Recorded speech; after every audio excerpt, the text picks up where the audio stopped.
I was trying to get Mark on the show today, but he's too busy printing up those Leeds in Crisis T-shirts because it's back.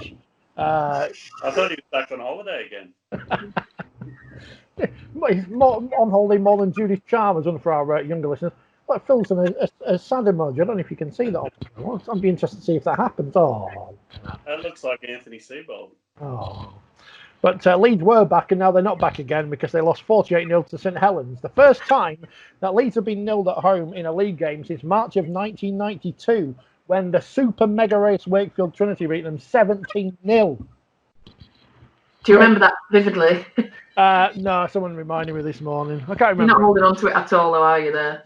No, I hold on to the 17-16 win the day after, or the week after we won the Yorkshire Cup final with a last-minute drop goal from Nigel Wright. That's the one I hold on to because I was ball playing. I was there, and Nigel Wright was there, and the drop goal went over from I think pretty much his own goal line. It was that good. But St Helens, they are back 2 wins from 2 since the restart, Phil. And I think it was last week that the time off may have done them some good to get some methods up. Well, it certainly worked yesterday. I think the first thing to say is they're a joy to watch. Doesn't matter who you support. When you can see Regan Grace doing what he did yesterday, get out of your seat, stand up and applaud. That was exceptional. Alex Walmsley's playing as well, I would say, as any prop in World Rugby League at the moment. And, he'd walk into that Penrith Panthers team that's ripping the NRL apart. He is absolutely sensational. The leadership of James Graham has taken them to another level. Lachlan Coote's organisation, there is not a weak link. I think the other thing that, apart from the fact that these conditions suit them, these rules suit them, they were able to virtually pick the same team as the week before. They decided to rest Mark Percival because he's coming back after a year out and had a slight tightness around the hamstring. But virtually that was man for man, exactly the same team as the week before. That is going to have a massive bearing on the remainder of this season. There are going to be very few teams that are going to be able to pick the same 17 week in, week out. And most of the press conferences this weekend were which players were in doubt for next week already. And that is no excuse for how far behind them their opposition were. But clearly, to beat the current St Helens team and the way they're playing, you need all your best players out there, and you need all your best players playing at the height of their ability. So Leeds were, by Richard Agar's admission, extremely poor. But if there is a mitigating circumstance, then it's they had about 6 of their first choice players out, and when Saints are in that mood, they would have done that to absolutely anybody. And they were fantastic. They were brilliant, and I'd rather focus on how good the speed at their transition from attack to defence and back again was as good as we've seen in this competition probably since them last year. Actually, no, for a long time. It was even better than they were last year, and Leeds could not live with it. And whilst I'm not making any excuses for Leeds, no team would have lived with that yesterday. Big priceless. I said Regan Grace earlier, Danika. I meant obviously Alex Walmsley. Yeah. So excited was I've ripped my headphones out. Alex Walmsley and James Graham with a try apiece, but Alex Walmsley's run until he got a bit tired. That was quite impressive. It shows you the endeavour of this St Helens side. Well, that's it. Like both Walmsley and James Graham are units of men anyway, aren't they? But the speed and would I go as far as say agility? I'm not sure, but they are specimens of props. They're the type of prop that you want on your team, and they draw in the defence. They create absolute havoc. They can get a quick play of the ball. They can move. They can boulder over everybody. They are, if you were to pick, a starting England team, they'd be in your starting, up there with your starting props anyway. So the fact that Saints have got them together and playing together regularly and playing well. Even when it comes to the new rules and stuff, and I think James Graham mentioned last week that his transition, because he never played the 6-again rule in the NRL, it kind of created the speed that maybe the Super League doesn't have to the NRL, but it created, that speed that he's already used to anyway. Walmsley is just I think the whole when he came back from his injury, he was kind of.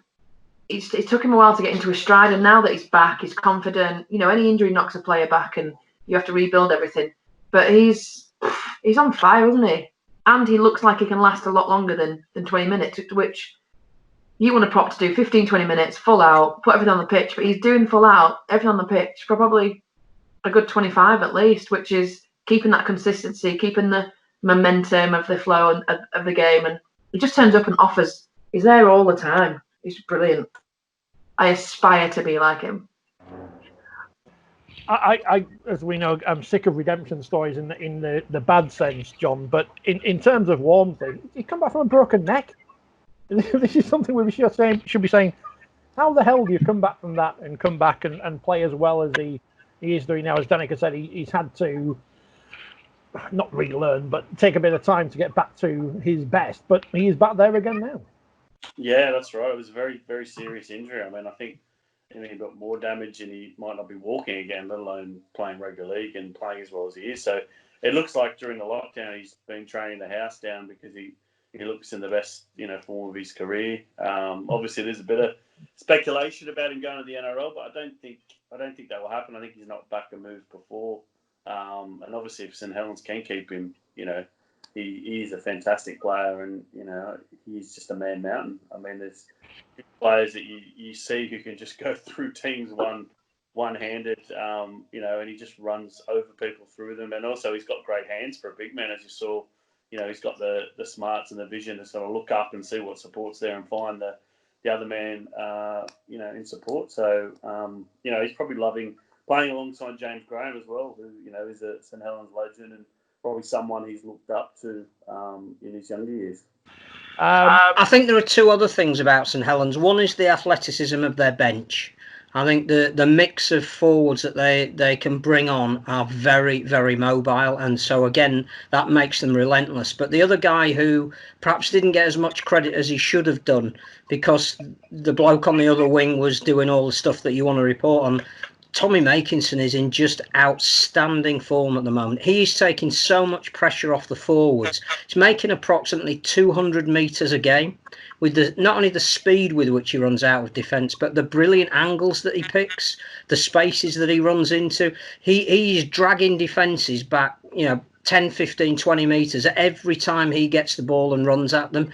And in the days when Leeds had Tom Briscoe and Ryan Hall at their absolute peak, that used to terrorise defensives because it gave the Jamie Peacocks and the Kylie Lulais, they didn't need to get involved until tackle number 3 because the momentum had already been established, so they could save their energy. Well, Johnson is the best finisher in the league. Makinson is the best all-round winger in the league at the moment. You put those two together for England, and that is a combination that we should be very excited about.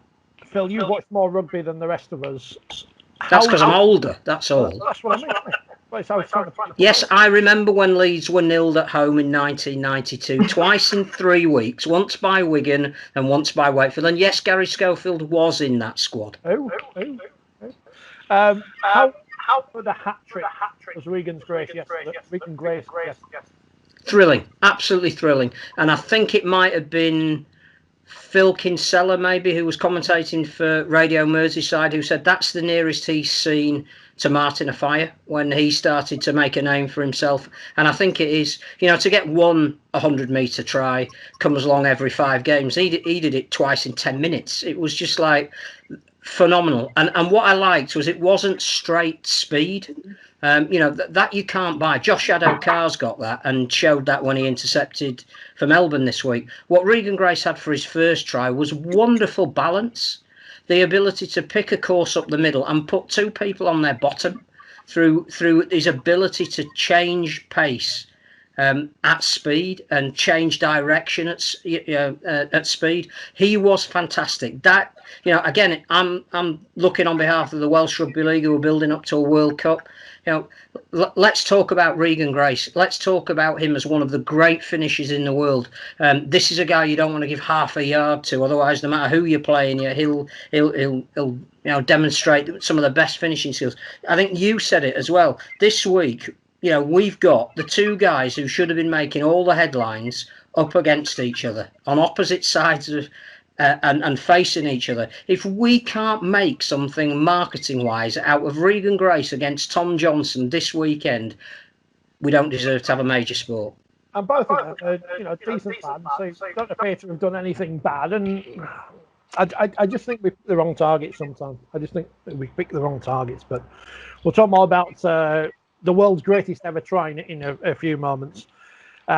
Is there anything more we can say about St Helens? Have we pretty much said it all there?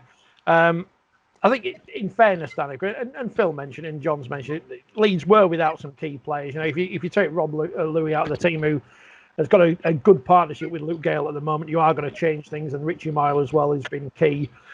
I don't want to make excuses for Leeds, but Saints are obviously the better team, but Leeds will get better when they have those players back in the coming weeks. Yeah, of course. I mean, I'm not a half-back, nor do I ever profess to be, though sometimes I can pretend.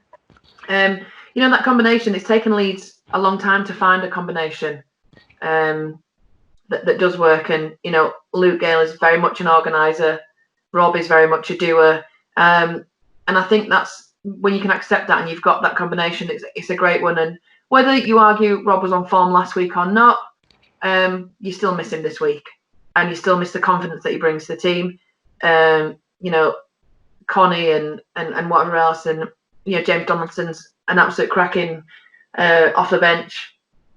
It really adds value. So, yeah, there were elements where there were people missing. But sure, I mean, I don't know. I'm not trying to defend them, but surely as a squad, whether you bring Alex Sutcliffe in or McClelland and stuff, surely they should be jumping in at training anyway. It's not 3 people do not make a squad. So are they therefore, do they need to run more times with options like that in training? Isn't that what training's for? It's like when we've lost players in the past, you have to make the best of a bad situation, but then do you make your team feel a bit rubbish because actually you say they've lost because of 1 or 2 or 3 players, or do you make them accountable for how poor they actually were?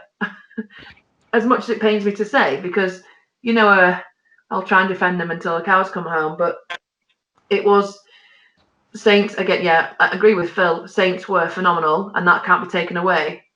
But there are times when you just shook your head and just thought, "What's going on?" So we shall see what the coming weeks bring and who comes back in and what the crack is.